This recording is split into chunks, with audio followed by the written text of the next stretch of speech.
TMPA is the organization that stands for doing it right.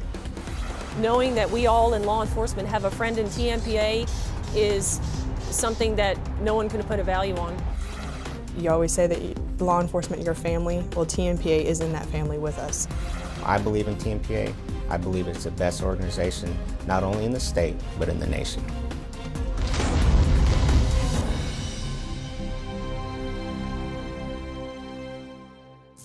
We were created in 1950 for the sole purpose of getting due process for police officers in this state. In the 1980s, TMPA basically made two historic decisions. One was that we were going to focus on delivering services to our members, the services that they want.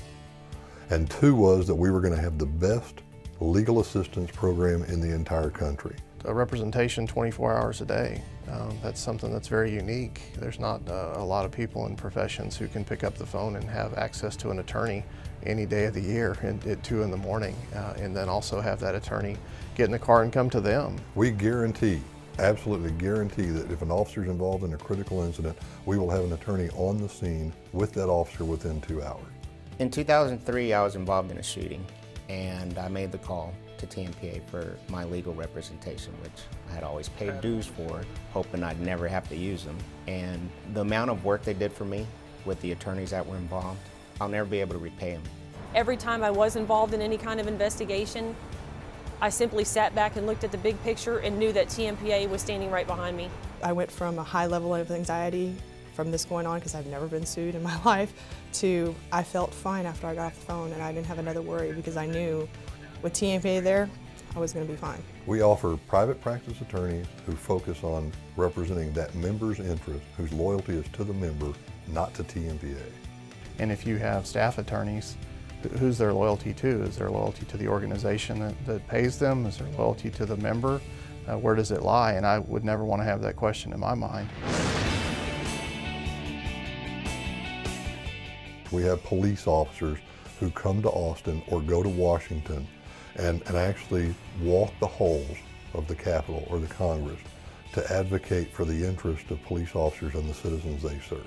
Whatever's good for the law enforcement officers out there on the street, to keep them safe and to keep criminals off the street, that's going to be their legislative philosophy. And they work with legislators by educating legislators on law enforcement issues. Sometimes you need a support network to make sure that you're adequately prepared to talk about the issues or defend something that is really not a good idea. It sounds great, but until you understand how to put it in practice, which is where you need professional organizations to be able to help you understand that, it really doesn't work in society. One police officer out there speaking to the legislature may not get much done, but when you have thousands of officers joining together, their voice is heard in the state capitol.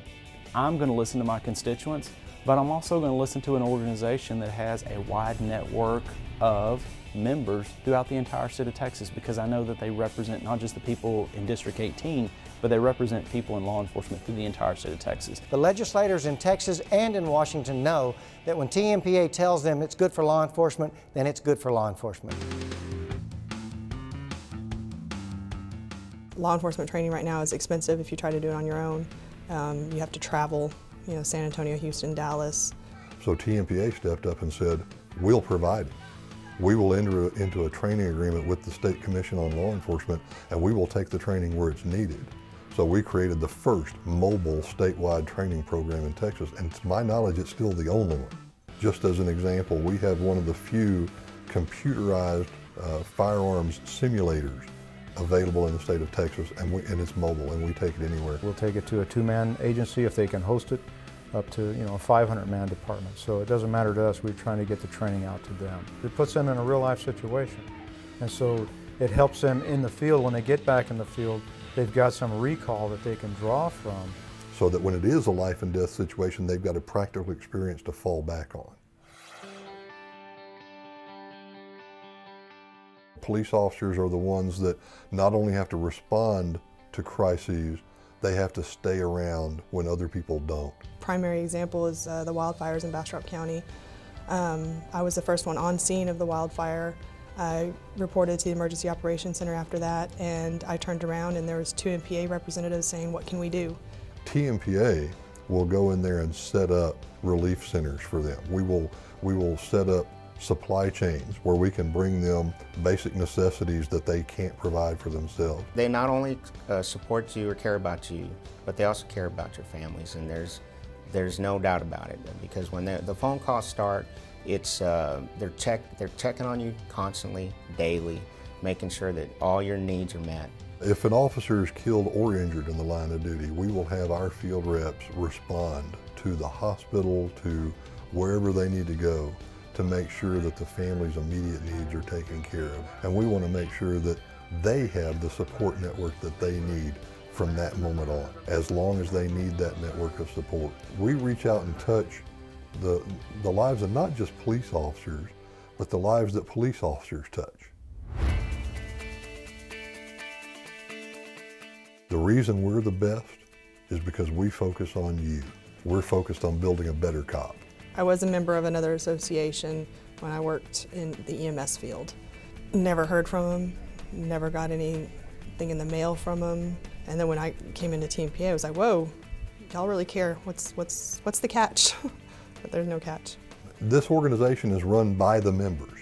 The members elect from their own numbers 19 full-time working cops to a board of directors, and that board of directors are the ones who make all the final decisions in this organization. It's not bureaucrats and it's not executive people. The executive people carry out the mission of the board, and the board is full-time police officers, and those are the guys that are not ever going to lose sight of what's important. But there's other people that are law enforcement professionals that are also welcome to be part of TMPA.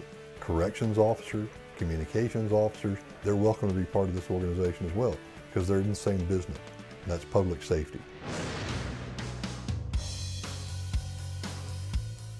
In today's law enforcement profession, you can't afford not to be a member of TMPA. It's just another piece of equipment in your tool bag. You know, when you go to work, you have on your vest, you have on your gun belt, you better make sure you have a good legal plan, and you're not going to find a better one than TMPA's. Just knowing that I'm a member of TMPA is just reassuring. I don't have any worries when it goes out. I do my job. I don't think about, oh, is this person going to sue? Am I going to get in trouble doing this? Am I going to do this? I'm going to do that. If I have any questions, that's who I call. I love this organization because this organization is all about making sure that the best people have a support system that they can depend on. You don't see that with any other association. TMPA is it, and you can't do any better than TMPA. As long as I'm involved in law enforcement, I will always be a part of TMPA.